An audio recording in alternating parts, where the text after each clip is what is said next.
guess no one wants to be in the class today. Spring is there. I guess everyone wants to be outside.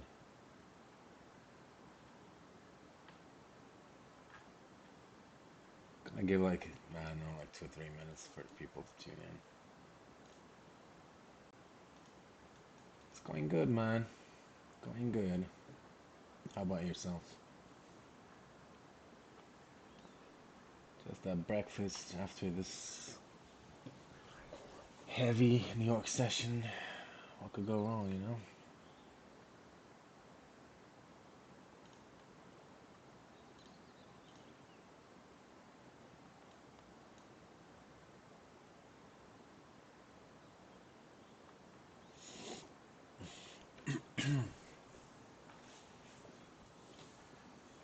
I'll wait till 2:03 and I'll start. This week it's going to be a rather short class, but in my opinion, it is a highly important topic, which is risk management.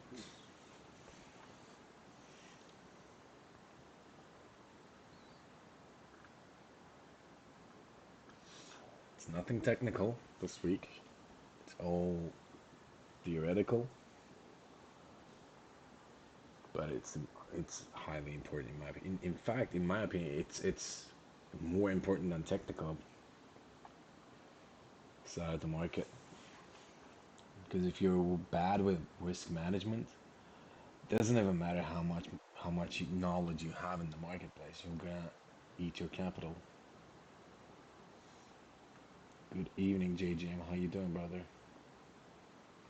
I'm gonna start in 1 minute.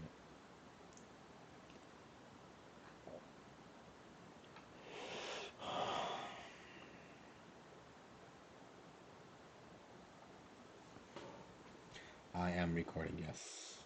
In fact, this is the proof. Sometimes I have problem with this, but now you can see it's recording at the moment for the last 3 minutes or so.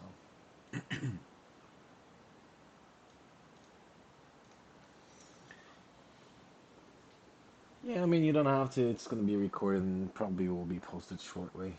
Sometimes YouTube renderings they take too long, like hours. But today's class, I don't think it's going to take long. But anyways, let's dive in. Risk management. Welcome to class number 7, you guys. I really wanted to see TJ here because he was struggling with risk management, but I'm sure he'll be watching the recordings. So let's start. Um, so risk management. So what's risk management? So in the realm of risk management, a significant challenge arises from external influences, right? This is, it can be social media or Twitter or whatever, TikTok even. You see like all those traders or influencers or marketing gurus living the like lavish lifestyle, and usually we all get influenced by that, and we all want to have the similar lifestyle, right? We start comparing ourselves, and over time it literally kills our confidence. And it's the same with trading as well. So, unfortunately, exposure to the lavish lifestyle of other public traders often captivates our attention and diverting focus from our needs, right? What is our need? Our need is essentially financial liabilities that we all have, like rent or car payment or like whatever medical bills or whatever it is. So we usually it captivates our attention from our financial realities and personal responsibilities. If you have a kid, that is a personal responsibility, right? So this psychological way often prompts us to overextend ourselves in trading, meaning we overtrade or we overleverage, right? Which always result in blowing accounts and psychological distress such as anxiety and depression because we get emotional, we get tilted after blowing accounts usually, and we end up depositing more money in the account or buying more prompt challenges, thinking, oh, the $100 not gonna hurt, but it accumulates, unfortunately. So the solution, though, lies in recognizing and understanding our own strengths and weaknesses as always, right? So, given our diverse backgrounds, we all have unique thought processes, right? Each individual must develop a personalized approach because of that. Because what, for example, JGM is struggling emotionally or psychologically is different than Sir Nasdaq, for example, right? They have different strengths, different weaknesses, different backgrounds, different walks of life at the end of the day. Because of that, we all have we all need to have personalized approach to risk management or management in general within a similar framework when it comes to trading, because you can only do as much in terms of risk management, right? Like you can't go risk 10% a trade, right? That is not feasible at all. So in similar framework, you want to tackle your own weaknesses.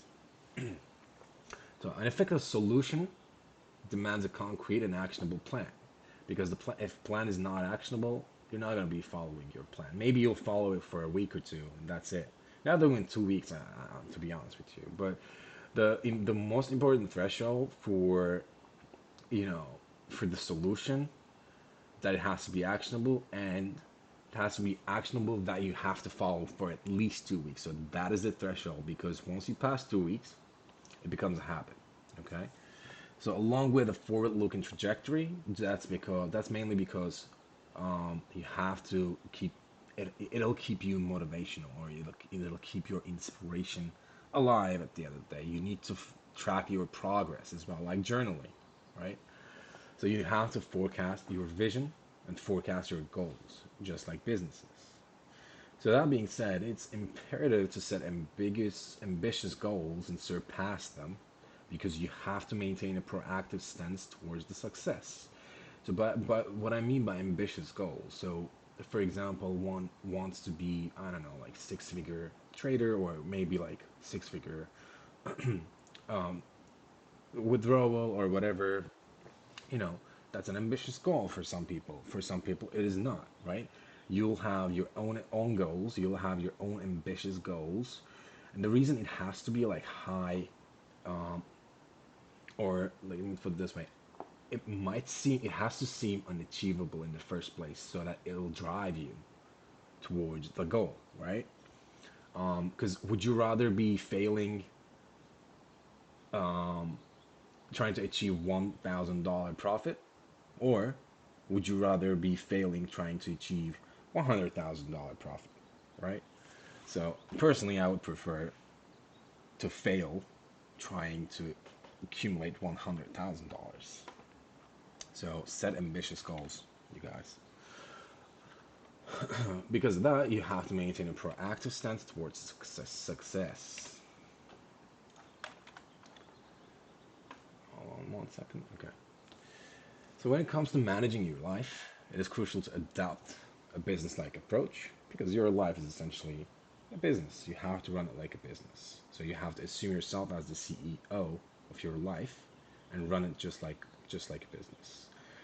By that being said, you have to take risks, right? And taking risks for growth is inevitable, because if you're staying in your comfort zone at all times, how do you expect to grow, right? Like the losses, the risk, that is the primary thing that leads to growth, leads to success, right? But the risk undertaken, the risk that's taken, must be thoroughly calculated to ensure sustained longevity and growth. At the same time, you cannot take risk that you cannot manage, right? You have to be able to endure the pressure, you have to be able to endure the stress, and over time, your stress tolerance will grow, right? So, failure to have calculated risks inevitably fails your business at the end of the day, right? If you like get a business loan today for $1 million that you know you're not going to be able to pay, you're literally burning yourself alive. You know what I'm saying? So it's the same thing when it comes to trading, or your life in general. So establishing a clear starting point for your plan is the first step, right? And then later executing your plan in an orderly manner addressing the financial challenges and one step at a time rather than tackling them all at once, right? This is an important thing. You have to channel your focus, so to speak.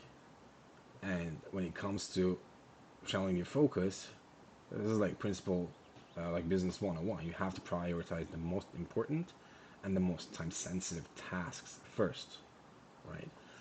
So maybe you could like group the challenges in terms of like the most important, or urgent, not urgent, and you tackle one step at a time. Now, when it comes to trading, it has to be same. You have to have a calculated risk. And by calculated risk, what I mean by that is, when it comes to trading, is the risk management, or the risk you take on per trade, right?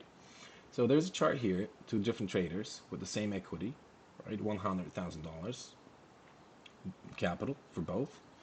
And one trader risks 5% per trade, and the other one risks 1% per trade.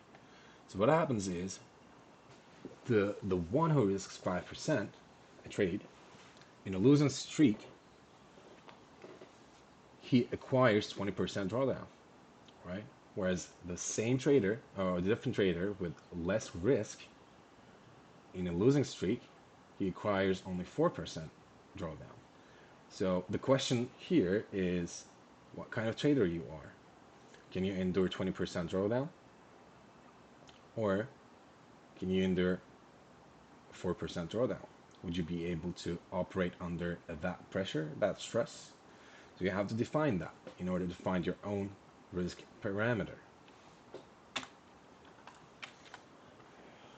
So this is the major 5-step personally for me in terms of risk management. Tanya, hello. So the first step for me is find a problem, right? If you don't have a problem, there's no solution. There's nothing to deal with, right? Then, once you know the problem, you're going to be focusing on the solution. You're actively trying to find a solution for that, right? Then, once you have the solution, you need an actionable plan that you can take actions on and tackle the problem, right? Then, there's the progress. The more action you take to solve the problem, the more progress you will have. And at the end of the day, you're going to be obeying the calculated risk, no matter what you're doing. This could be anything. Like, it doesn't have to be trading. You have to obey the calculated risk, because at the end of the day, that is within your actionable plan. That is within that parameter, right? The progress is, in my opinion, it's really important, because unless, like, if you don't make yourself aware of the progress, it usually leads to depression or like some sort of mental challenge. So you've got to be aware of your progress. You've got to be monitoring it, right? And also, if something is going not in your favor while you're, monitoring your progress, you can always change your plan. You can change, you can make slight changes, or whatever the case is, right? Now the challenge. What is the challenge? Now the challenge is essentially the cycle of life, right? We all have been dealing with this cycle all the time. We have an income source. We have life expenses, and then we have our lifestyles that we need to manage, right? So what happens is, we get our income from our jobs or whatever, 9 to 5 jobs. We get a W-2 paycheck. Some of it goes to life expenses right away, car payment or mortgage or whatever the case is. Then the rest goes to lifestyle, right? You have to maintain some sort of lifestyle at the end of the day. You have a public image maybe that you need to maintain. But here's the problem. To truly understand the decision making process, you have to understand your decision making process, right? Because there's always an underlying factors shaping your thoughts and actions at the end of the day, right? These influences can, vary widely. For example, like financial obligations such as bills. We all have different, expenses. You might have like $5,000 mortgage payment. I might have $10,000 mortgage payment. or interpersonal pressures, like for example, maybe your spouse is like pressuring you for something, maybe she's or he's earning more money than you and like belittling you for that or whatever. Or it could be parents if you're a younger folk, a younger person. They could be like, why don't you have a job? Or like, why don't you do this? Or look at your brother, he's doing this and that, why don't you do it? Are you still, you know what I'm saying? So the challenge comes from any part of life, actually. Or it could be desire to prove yourself to your, I don't know, father or whatever, right? Those challenges usually lead, like, it usually shape our thought process and shape our actions. For example, when it comes to trading, if your dad, for example, knows what you're doing, you might be like, you might want to prove yourself to that. You might want to prove yourself to that. Because of that, you end up, for example, over leveraging your trade to pass your evaluation or whatever, right? And that usually leads to the problem, the challenge, right? So the primary obstacle often is relying on a single income. And when your income is solely derived from a day job, it becomes a repetitive cycle of allocating income to cover recurring expenses. So that's a dead end, right? This is a cycle. So what remains after it's allocated towards maintaining a desired lifestyle or image, right? You buy a Lamborghini, for example, just to maintain that, image publicly. And that's an extreme example, but you see what I'm saying, I think. Or you get a Audi or whatever. So this pattern represents a significant challenge as it leads to a dead end with limited prospects for financial advancement, and this usually affects how you trade because it affects your thought process, your actions, right? So you have to understand how you make decisions in the first place to understand the real problem.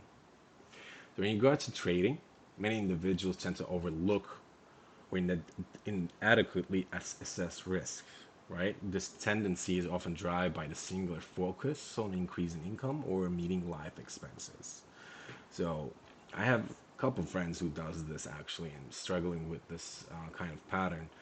Like they try to rush into a trade or force a trade or over leverage their trades to be able to pay their rent, essentially, with one trade. And guess what happens afterwards? They end up blowing their accounts, unfortunately. So that being said, you should never have that kind of mentality when it comes to conducting business, in this case, trading. So this approach can lead to bad decision making or over leveraging, like I just said, and in an attempt to expedite financial goals. And unfortunately, such thought process can emerge as a substantial financial liability, potentially resulting in additional deposits into trading account or the pursuit of profit from challenges without due consideration for risk management. And this is the saddest part of all. You go to Apex or whatever, you look at their prices, it says 30 bucks for whatever. You think, oh, it's cheap. Then you end up buying 20 accounts, blowing it all, buying it again. And over time, that money accumulates, unfortunately.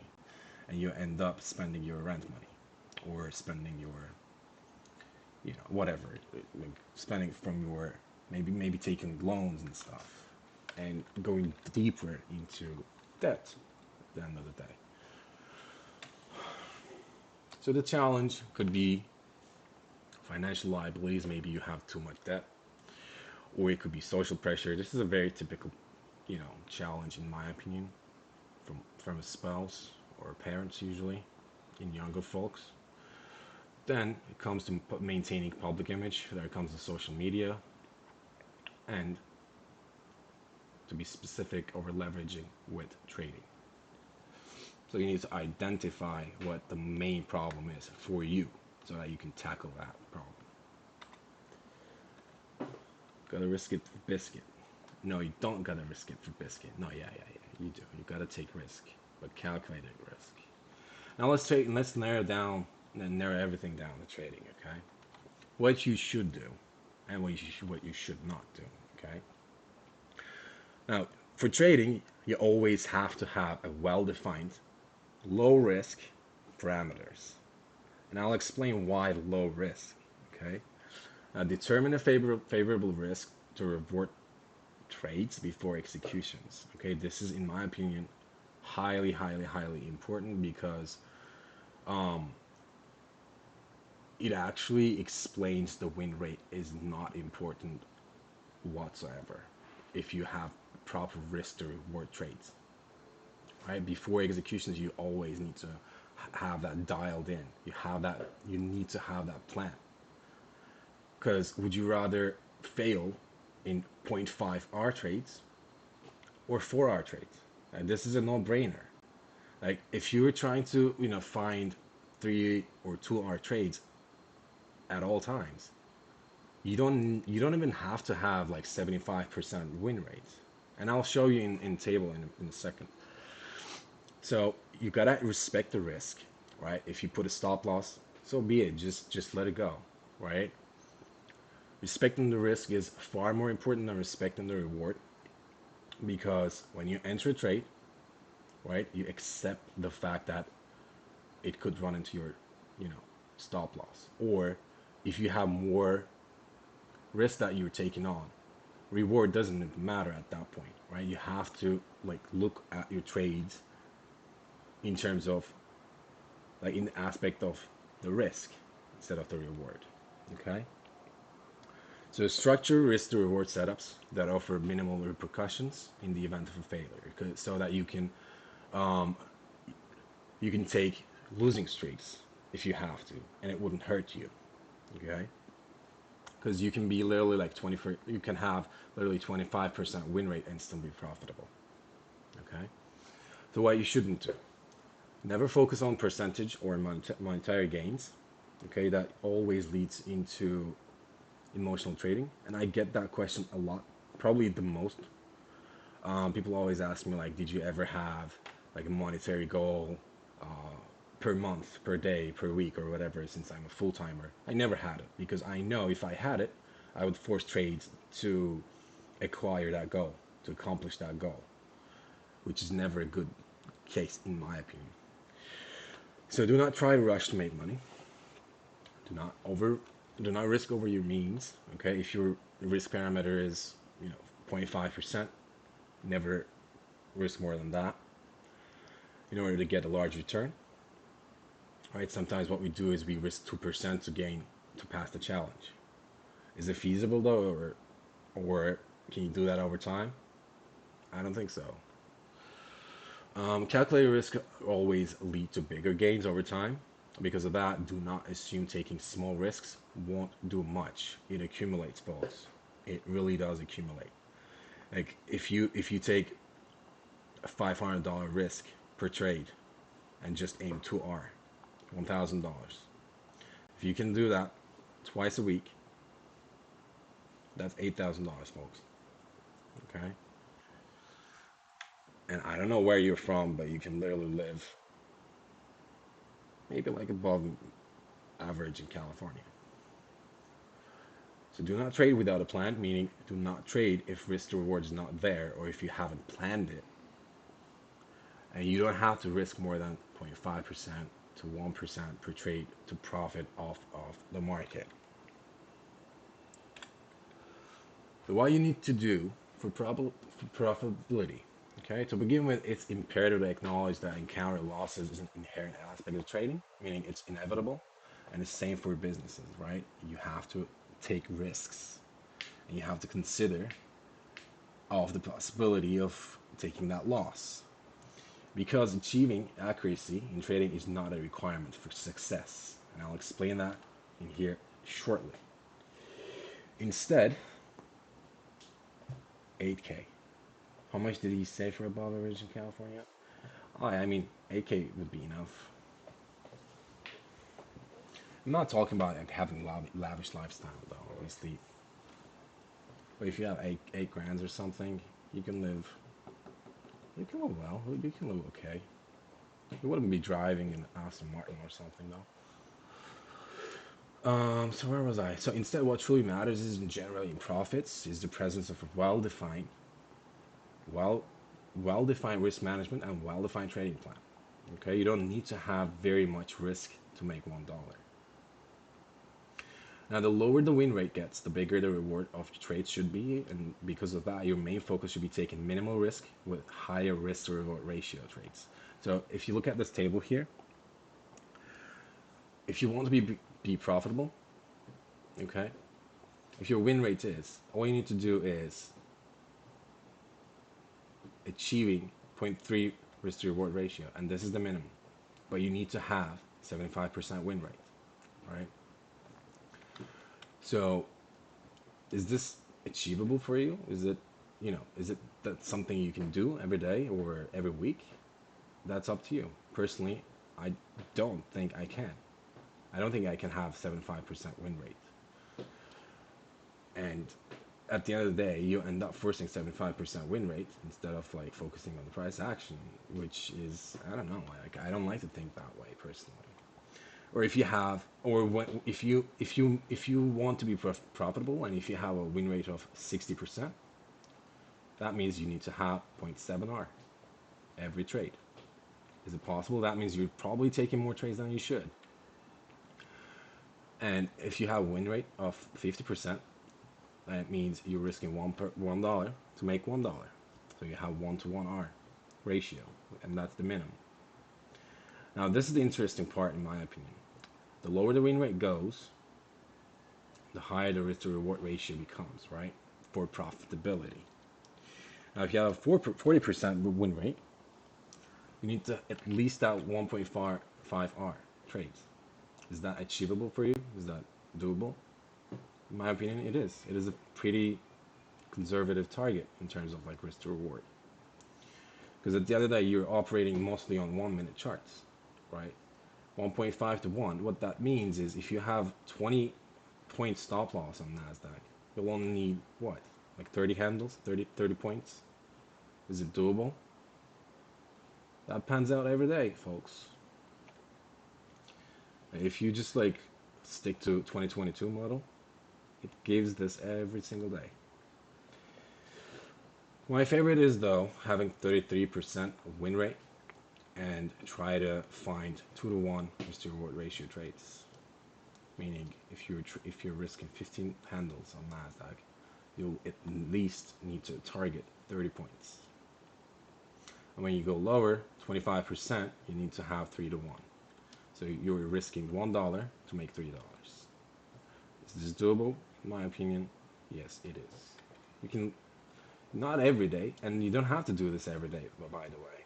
Can you find one trade a week that yields 3-to-1? Is the main question. I think everyone can. We just don't look at it that way because we want to trade every day, thinking we're going to be profitable or thinking market is trending every day. So when you focus on higher risk to reward trades, over time your accuracy grows as well, and you will still end up focusing on higher risk to reward trades.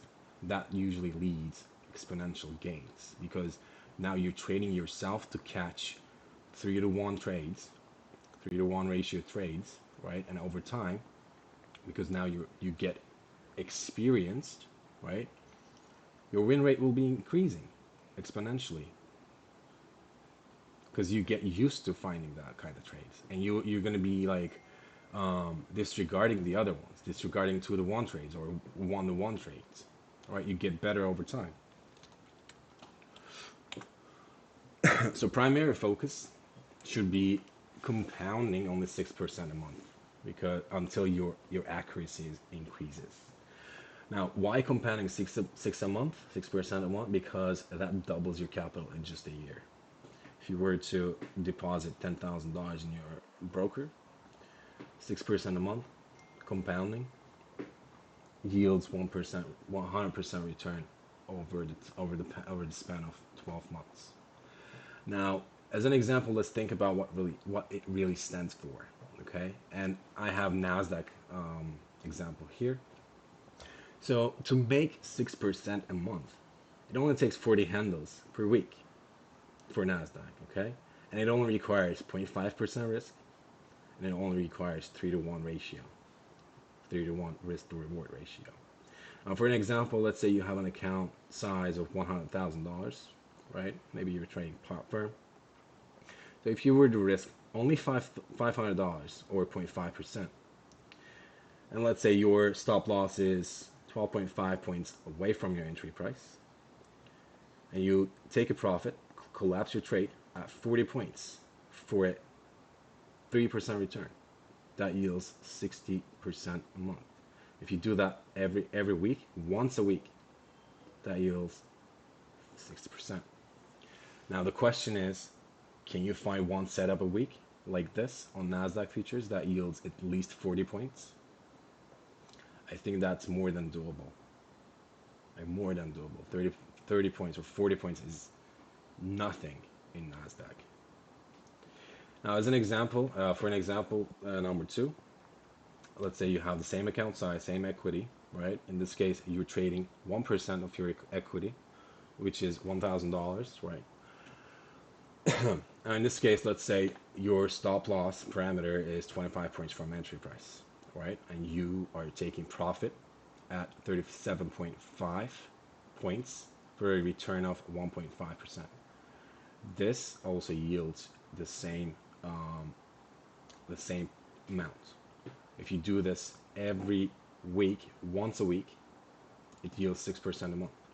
Now the question is, can you find 37.5 points in NASDAQ per week, like one time a week?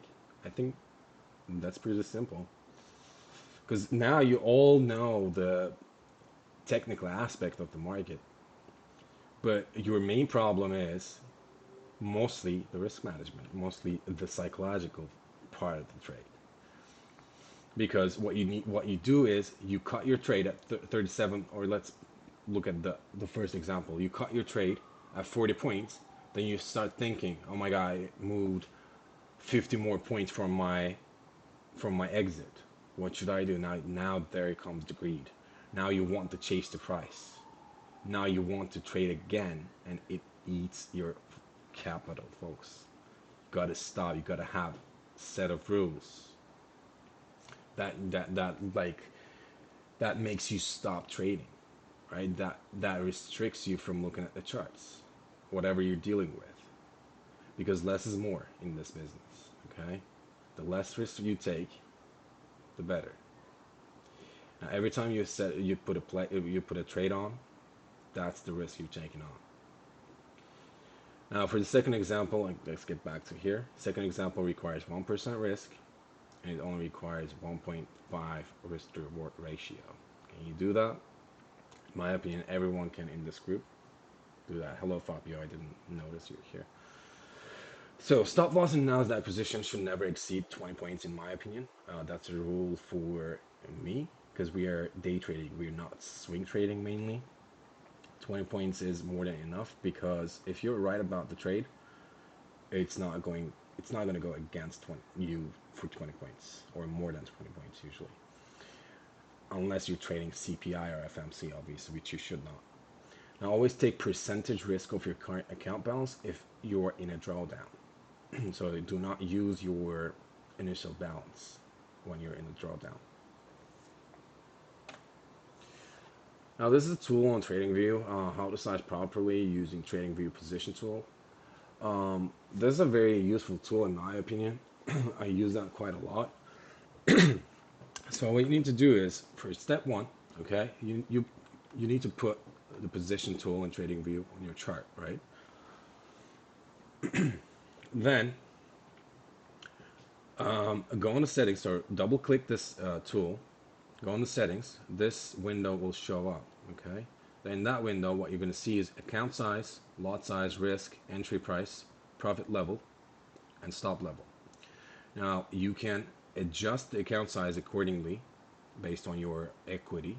Let's say you have $100,000 in your account, or trading $100,000. You put that in account size, and then you go down to risk in percentage. If you're trading 1%, for example, you put 1%. If you're trading less, you put that, or whatever the case is. Then you click OK. So the third step, when you look at, or when you hover over the position tool, you're going to see QTY, which stands for quantity. It says 4. So in this risk parameter, here 12.5, 12.50 points is the stop loss. If you were to put stop loss at that level with $100,000 account, it means if you enter 4 contracts in this position, that yields to 1% risk of your account. So you can use this tool. It's very useful in trading view, in my opinion. And I use usually 1% just because I look at the quantity and I cut it half usually.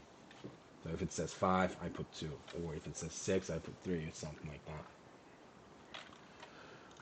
that. Control risk. Now, control risk is usually what I mean by a control risk is having a well-defined risk management. Again, same thing. Now let's take a look at this example. 2 traders, same equity, right? First trader, both traders risking the same amount, 1% per trade, right? And they're in a losing streak. So trader A is risking 1%. Now he lost that trade. On the second trade, he cuts that risk by half. Now he starts risking 0.5% per trade. Now he lost the second trade. Third trade is a loss. 4, 5, 6, 7, 8 losses. Okay, so in total, he's in drawdown of $4,000 in 8 trades. Now trader B, same equity, risking 1% per trade, risking losing 5 trades and having the same drawdown. Now my question is, would you rather have 4% drawdown in 8 trades or in 5 trades? This is how you control your risk parameters when it comes to trading, you guys. If you're in a loss, okay, if you take 1 loss, or if your equity is in drawdown, you cut risk by half until you get a turn in your equity, until your balance is back to break even or more. Okay. Now, power of cutting risk half when dealing with drawdown.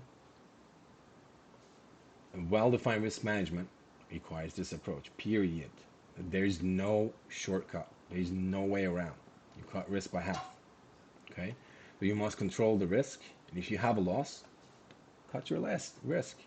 I can assure you that in one quality setup, one win, you can make all these losses, even with the half risk. Okay? And that's the most important lesson that you have to learn, in my opinion, as a day trader. So again, my question is, would you rather be absorbing 4% drawdown in 8 trades or 5 trades? I think it's a no-brainer question. Mitigating losses. What to do if your balance is in drawdown. So if you take a loss of let's say you're risking 1% per trade, right? If you take a loss of 1% on the initial trade, limit the risk on the second trade by cutting it half.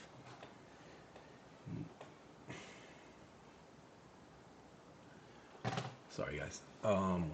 Limit the risk on the second trade by cutting it half. Okay. Additionally, consider allowing yourself more flexibility with your second stop loss placement. Okay, so you give yourself slightly more room to be wrong in the second trade. So if you're a beginner trader, if you're a new trader, or if you yet to find profitability, the primary objective should be to exit the trade once the equity returns back to break even after the first loss. So that should be your first or primary objective on the second trade. Now, avoid having ambitious profit targets on your second trade in the first place, because you're still a new trader and you're still not profitable. So your goal has to mitigate the loss first. Okay? Avoid re-entering a position immediately after taking the loss, and instead take the time to reassess and adjust your strategy accordingly. There comes the rules. You'll need to have a rule for this, and I'll explain mine in the next slide. Consider the following scenario, okay? A trader who recognizes the importance of accepting the risk and losses versus a trader who is fixated on making the losses back ASAP, as soon as possible. Who do you think will be successful? The trader who tries to mitigate the loss right away, try to get his account back up to break even or in profit, or the guy, the trader who knows the power of being patient and knowing the fact that tomorrow, for example, the conditions will be better. Tomorrow, he knows that he's gonna find a quality setup. Who do you think will be successful? I mean, it's pretty self-explanatory in my opinion. So one of the most valuable skill to learn in day trading is the ability to accept losses, okay? Obey the risk and understand that with a well-defined risk management strategy, even a series of losses will not impact your equity, okay? If you're risking 0.5% on a 100K account, $500 will not hurt you. It's not, I promise you, it's not going to hurt you if you know how to stop, if you can leave yourself from the charts, okay? That's the most important thing. So through effective risk management, today's losses can be offset by a single quality trade tomorrow, even when executed with reduced risk. Now, Nazmi is a very good example for this. He's not here today, but he's a very good example for this. If you ask him, he can talk about it. But if I give you the story just a little bit, so we were working on an evaluation account for him, 100K account. Before getting funded with that account, he had a $2,000 or something drawdown in the funded account, and he stayed calm. Okay, he stayed calm. He cut the risk by half, and he passed the evaluation within the next 5 days or so because the trades he put on, he took afterwards were quality setups with half risk. He made it back with one trade. So he's a really good example for this. If you want to talk to him, you can talk to him, DM him. I'm sure he's open-minded to talk about it. So through effective risk management, today's losses can be offset by a single quality trade tomorrow, even when executed with reduced risk. I think this is the most important thing that every trader has to learn from the hard way. If you know you can make it back tomorrow, that's that's a very valuable lesson. Now, here are the takeaways from risk management. If you have a loss, cut your risk. Okay. If you have another loss, cut your risk again, all the way down to 0.25%. So you must stay at 0.25% of the risk until you get a return on equity, until your capital is back to break even at the end of the day, essentially. If you take a loss, never, never, never try to get into a position to make your money back. And this is the biggest no-no in trading, because when you take a loss, you're in a state of mind that you feel angry or victimized.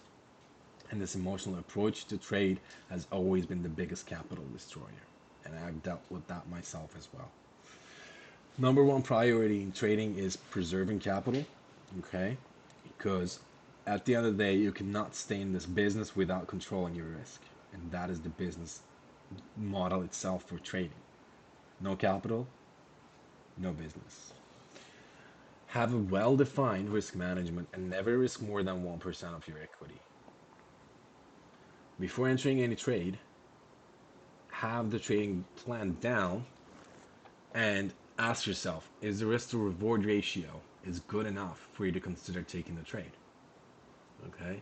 Well, that comes individual approach. Like for me, it has to be at least 3R. Otherwise, I don't consider taking the trade. Or it has to be more than 40 handles, 30 handles, or something like that for Nasdaq. Because I have a static drawdown personally. I don't look at the PDRs for my stop loss.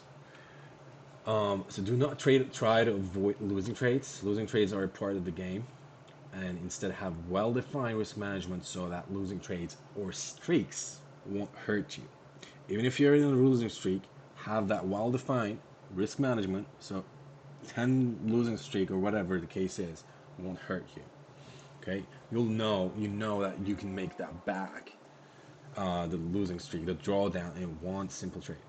Okay, and then establish a set of rules that you follow as if your life depends on it. Now, speaking of which, these are my rules, personal rules. So I have a 1 win or a 2 loss, whichever comes first, right? I stop I call it a day. If I take a win, I stop. If I take a loss, I try one more time. If market allows me, and I stop. Okay. If loss comes first, second trade has to be half risk. Now, exercise you can pyramid, and personally, I like to do that. I like to scale in pyramid, increase the risk later on. But initially, I cut the risk by half. Exercise patience by waiting for at least two 15-minute candle closure before considering a re-entry. Accept that missing a move is acceptable and it's part of the game, part of the trading process.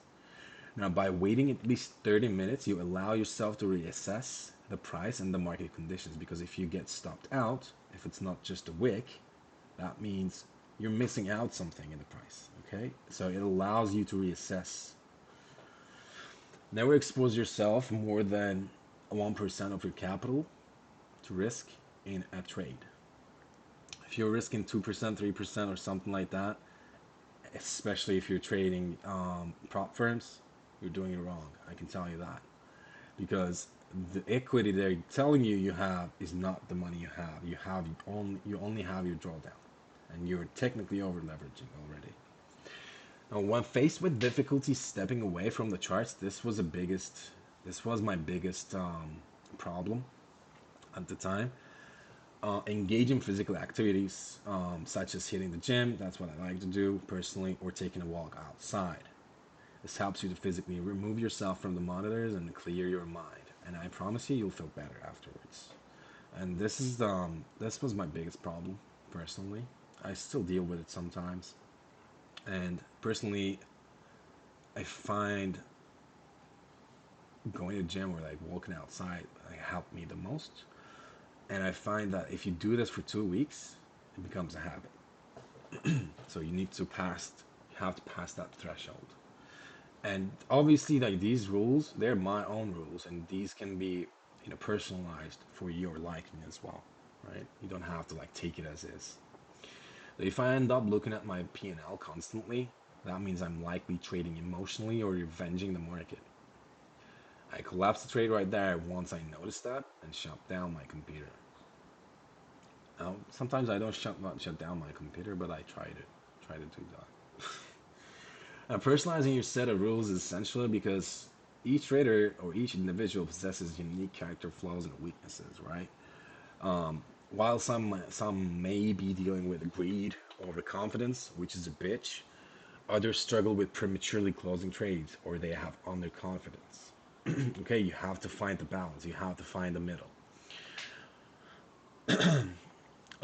Because of that, when establishing your own rules, it is crucial to recognize and address individual weaknesses and strengths through careful observation and reflections about you over time.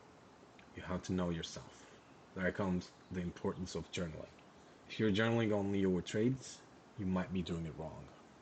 If you're struggling with overconfidence, underconfidence, or fear, whatever the case is, I suggest you also journaling your trades because the more you force yourself to observe yourself emotionally when you're trading live, the better you'll get over time. And it's not an easy task. It is not an easy task by any means. Because you have to, at the end of the day, you have to be honest with yourself. And that's the hardest part. You might be in denial. But at the end of the day, you have to know your weaknesses, you have to know your strengths, and you have to tackle those weaknesses by having a certain set of rules. Personally, I was dealing with prematurely closing my trades at some point in my journey, so I had to deal with that. That was my weakness. Then other weakness that I had was watching the chart all the time. So I had to deal with that. So this rule, going to gym or walking outside, is to avoid that. Prematurely closing the trades, the way I dealt with that was essentially um, finding better risk management, position management, or having position management rules.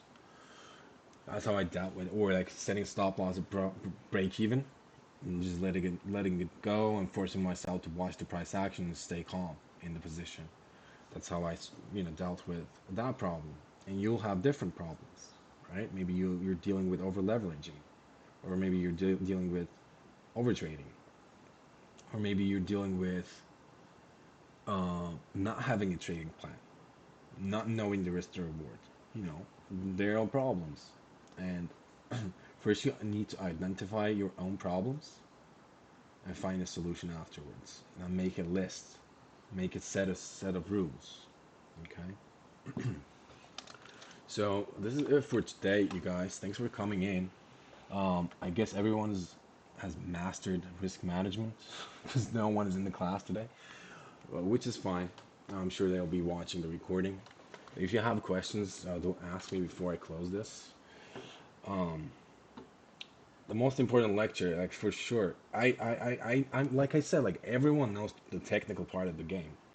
Like everyone can long or short a fair value gap. Everyone knows that. Everyone knows the liquidity, but everyone, but no one is a great risk manager. That's why they fail. That's why we fail in general. Let's see. Shit, I did not read the chat. Let me see. 7K Miami.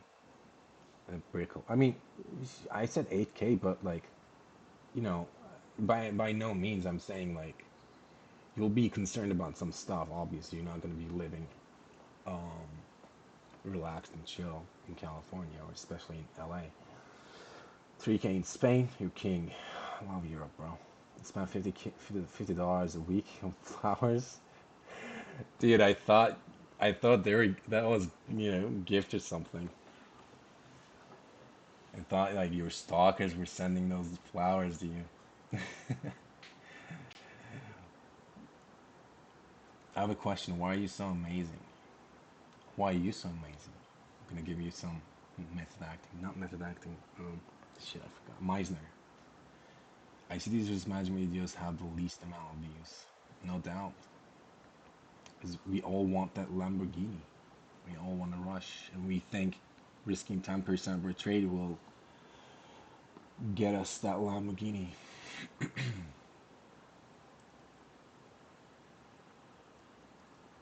Happy birthday, by the way.